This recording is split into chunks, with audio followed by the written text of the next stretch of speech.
In the not-so-distant past, there was little difference between financial and strategic investors. Investors of all colors sought to safeguard their investment by taking over as many management functions as they could. Additionally, investments were small and shareholders few. A firm resembled a household, and the number of people involved, in ownership and in management, was correspondingly limited. People invested in industries they were acquainted with firsthand. As markets grew, the scales of industrial production and of service provision expanded. A single investor or a small group of investors could no longer accommodate the needs even of a single firm. As knowledge increased and specialization ensued, it was no longer feasible or possible to micro-manage a firm one invested in. Actually, separate businesses of money-making and business management emerged. An investor was expected to excel in obtaining high yields on his capital, not in industrial management or in marketing. A manager was expected to manage, not to be capable of personally tackling the various and varying tasks of the business that he managed. Thus, two classes of investors emerged. One type supplied firms with capital.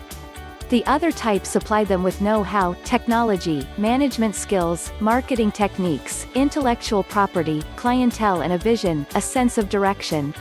In many cases, the strategic investor also provided the necessary funding. But, more and more, a separation was maintained. Venture capital and risk capital funds, for instance, are purely financial investors. So are, to a growing extent, investment banks and other financial institutions. The financial investor represents the past. Its money is the result of past right and wrong decisions. Its orientation is short-term, and exit strategy is sought as soon as feasible. For exit strategy, read quick profits. The financial investor is always on the lookout, searching for willing buyers for his stake. The stock exchange is a popular exit strategy. The financial investor has little interest in the company's management. Optimally, his money buys for him not only a good product and a good market, but also a good management. But his interpretation of the roles and functions of good management are very different to that offered by the strategic investor. The financial investor is satisfied with a management team which maximizes value. The price of his shares is the most important indication of success. This is bottom line, short-termism, which also characterizes operators in the capital markets. Invested in so many ventures and companies, the financial investor has no interest, nor the resources to get seriously involved in any one of them. Micromanagement is left to others, but, in many cases, so is macromanagement. The financial investor participates in quarterly or annual general shareholders meetings. This is the extent of its involvement. The strategic investor, on the other hand, represents the real long-term accumulator of value. Paradoxically, it is the strategic investor that has the greater influence on the value of the company's shares. The quality of management, the rate of the introduction of new products, the success or failure of marketing strategies, the level of customer satisfaction, the education of the workforce, all depend on the strategic investor. That there is a strong relationship between the quality and decisions of the strategic investor and the share price is small wonder. The strategic investor represents a discounted future in the same manner that shares do. Indeed, gradually, the balance between financial investors and strategic investors is shifting in favor of the latter. People understand that money is abundant and what is in short supply is good management. Given the ability to create a brand, to generate profits, to issue new products and to acquire new clients, money is abundant. These are the functions normally reserved to financial investors. Financial management. The financial investor is expected to take over the financial management of the firm and to directly appoint the senior management and, especially, the management echelons, which directly deal with the finances of the firm. 1. To regulate, supervise and implement a timely, full and accurate set of accounting books of the firm reflecting all its activities in a manner commensurate with the relevant legislation and regulation in the territories of operations of the firm and with internal guidelines set from time to time by the board of directors of the firm. This is usually achieved both during a due diligence process and later, as financial management is implemented. 2. To implement continuous financial audit and control systems to monitor the performance of the firm, its flow of funds, the adherence to the budget, the expenditures, the income, the cost of sales and other budgetary items. 3. To timely, regularly and duly prepare and present to the Board of Directors financial statements and reports as required by all pertinent laws and regulations in the territories of the operations of the firm and as deemed necessary and demanded from time to time by the Board of Directors of the firm. 4. To comply with all reporting, accounting and audit requirements imposed by the capital markets or regulatory bodies of capital markets in which the securities of the firm are traded or are about to be traded or otherwise listed. 5. To prepare and present for the approval of the Board of Directors an annual budget, other budgets, financial plans, business plans, feasibility studies, investment memoranda and all other financial and business documents as may be required from time to time by the Board of Directors of the firm. 6. To alert the Board of Directors and to warn it regarding any irregularity, lack of compliance, lack of adherence, lacunas and problems whether actual or potential concerning the financial systems, the financial operations, the financing plans, the accounting, the audits, the budgets and any other matter of a financial nature or which could or does have a financial implication. 7. To collaborate and coordinate the activities of outside suppliers of financial services hired or contracted by the firm, including accountants, auditors, financial consultants, underwriters and brokers, the banking system and other financial venues. 8.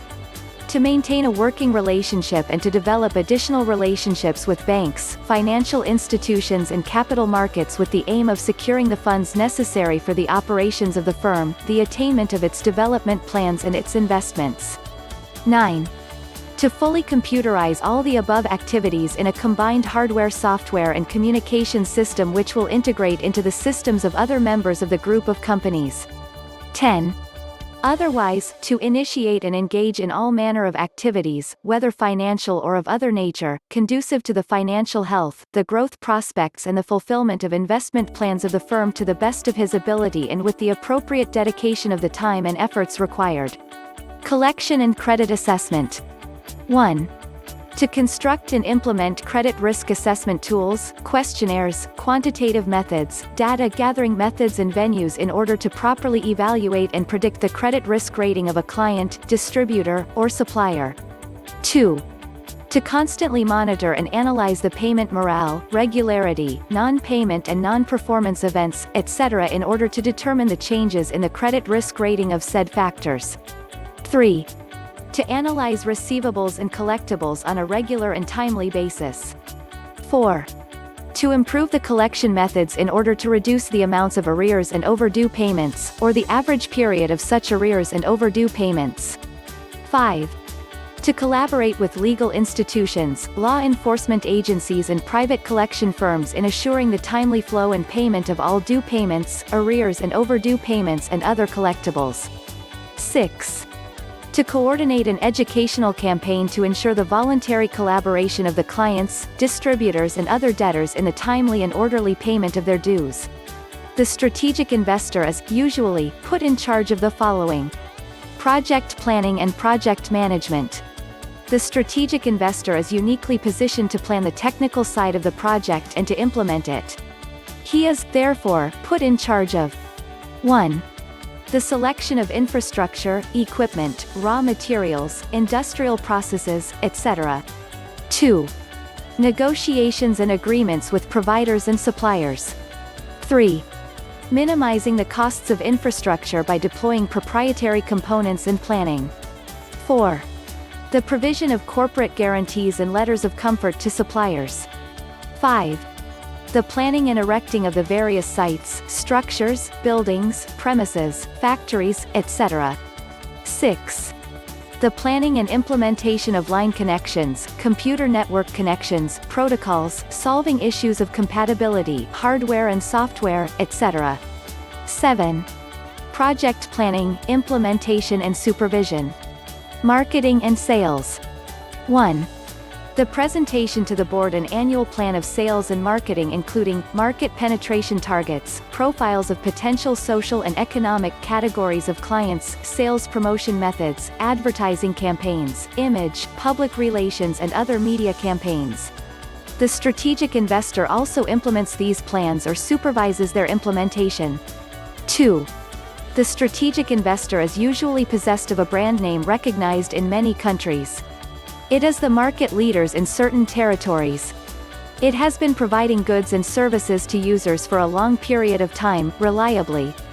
This is an important asset, which, if properly used, can attract users.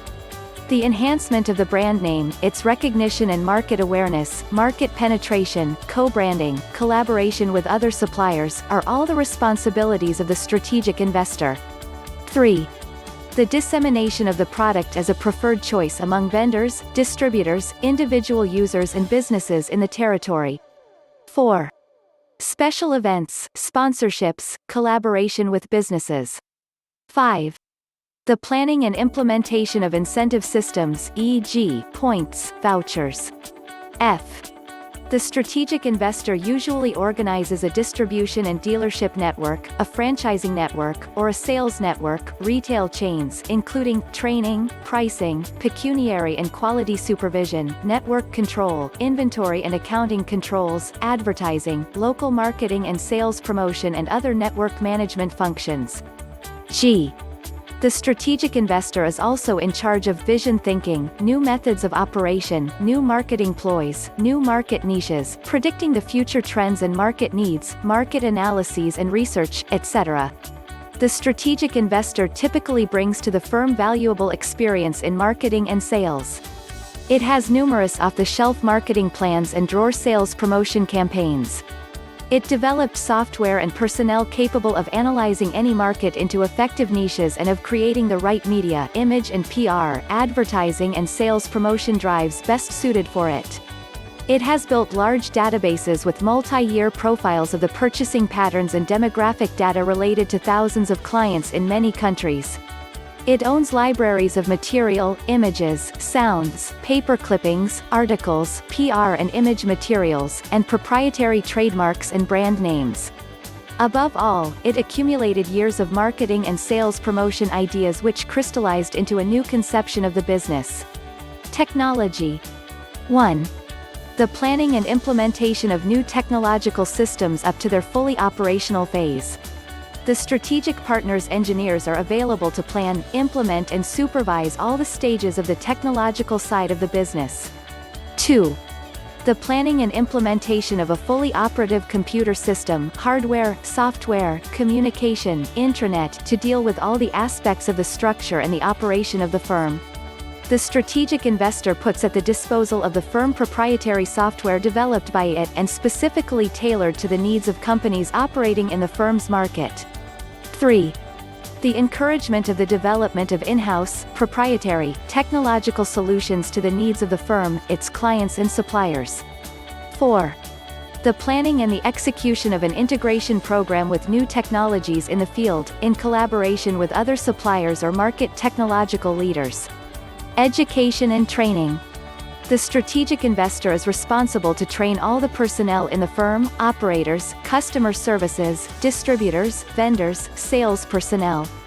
The training is conducted at its sole expense and includes tours of its facilities abroad. The entrepreneurs, who sought to introduce the two types of investors, in the first place, are usually left with the following functions. Administration and control. 1. To structure the firm in an optimal manner, most conducive to the conduct of its business and to present the new structure for the board's approval within 30 days from the date of the GM's appointment. 2. To run the day-to-day business of the firm. 3. To oversee the personnel of the firm and to resolve all the personnel issues. 4. To secure the unobstructed flow of relevant information and the protection of confidential organization. 5. To represent the firm in its contacts, representations and negotiations with other firms, authorities, or persons. This is why entrepreneurs find it very hard to cohabitate with investors of any kind. Entrepreneurs are excellent at identifying the needs of the market and at introducing technological or service solutions to satisfy such needs. But the very personality traits which qualify them to become entrepreneurs also hinder the future development of their firms. Only the introduction of outside investors can resolve the dilemma. Outside investors are not emotionally involved. They may be less visionary, but also more experienced. They are more interested in business results than in dreams. And, being well acquainted with entrepreneurs, they insist on having unmitigated control of the business, for fear of losing all their money. These things antagonize the entrepreneurs. They feel that they are losing their creation to cold-hearted, mean-spirited, corporate predators. They rebel and prefer to remain small or even to close shop than to give up their cherished freedoms. This is where 9 out of 10 entrepreneurs fail, in knowing when to let go. Do not forget to subscribe to the channel and like the video. Thanks for watching.